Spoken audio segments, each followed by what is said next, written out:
E aí galera, meu nome é Samuel Fortunato, do canal História e Centrismo, e hoje vamos falar sobre o fascismo em apenas 5 minutos.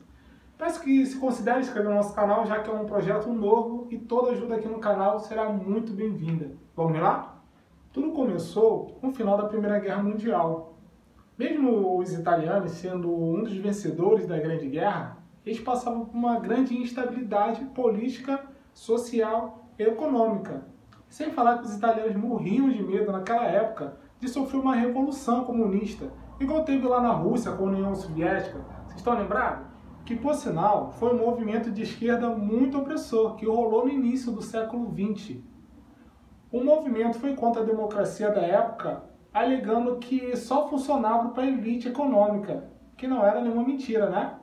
A União Soviética instituiu o socialismo como regime político e econômico pela primeira vez na história de um país, implantando o fim das classes sociais e o desaparecimento do Estado. Nesse contexto, surge a grande resposta ao comunismo, uma ideologia política que iria mudar a história do mundo para sempre, o fascismo.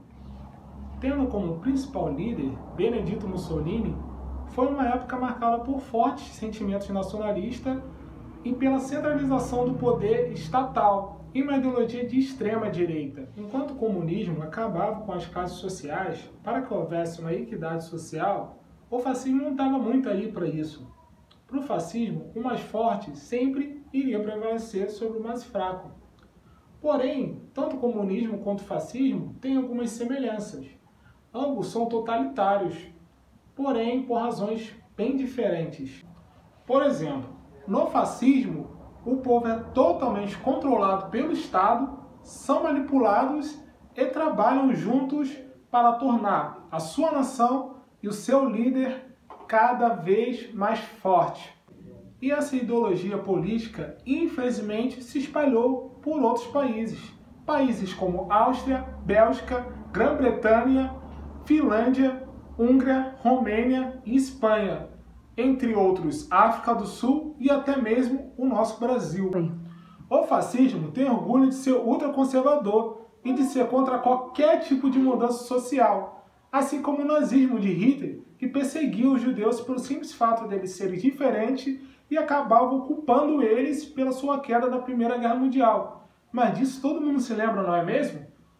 O que talvez muita gente não se lembre era que Getúlio Vargas era adepto ao nazifascismo também naquela época. Muitos judeus emigraram impelidos pela perseguição nazista na Europa para países como o Brasil. Porém, eles se deparavam com barreiras impostas pelo Estado que determinavam a recusa do visto de entrada de pessoas com origem judaica. Outro fator do governo fascista de Vargas foi a suspensão de todos os direitos civis daquela época. E todos aqueles que eram considerados uma ameaça nacional, que eram os comunistas daquela época, começaram a ser perseguidos.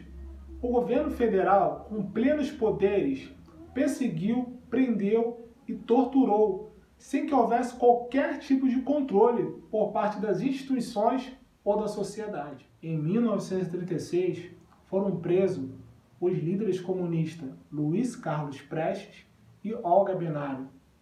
Olga Benário, que era judia, foi deportada para a Alemanha, grávida, pelo governo Vargas, mesmo sabendo do tipo de tratamento que os judeus recebiam lá naquela época. E não demorou muito para que Olga falecesse nos campos de concentrações nazistas. Por outro lado, na Espanha fascista do general Franco, qualquer religião era proibida, exceto o catolicismo. Além disso, o fascismo é contra qualquer pensamento aprofundado ou reflexão.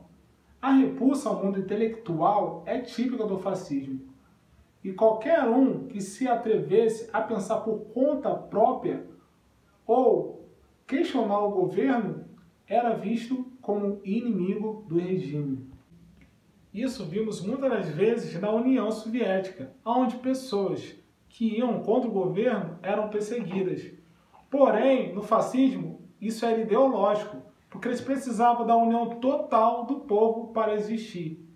Para eles, aqueles que pensassem diferente era pior que inimigo, era traidor e tinha que ser eliminado para que servisse de exemplo para os outros. Espero que tenha gostado do conteúdo. Em breve teremos muito mais. Não esqueça de curtir, compartilhar, se inscrever e me seguir lá nas redes sociais. Falou? Até mais!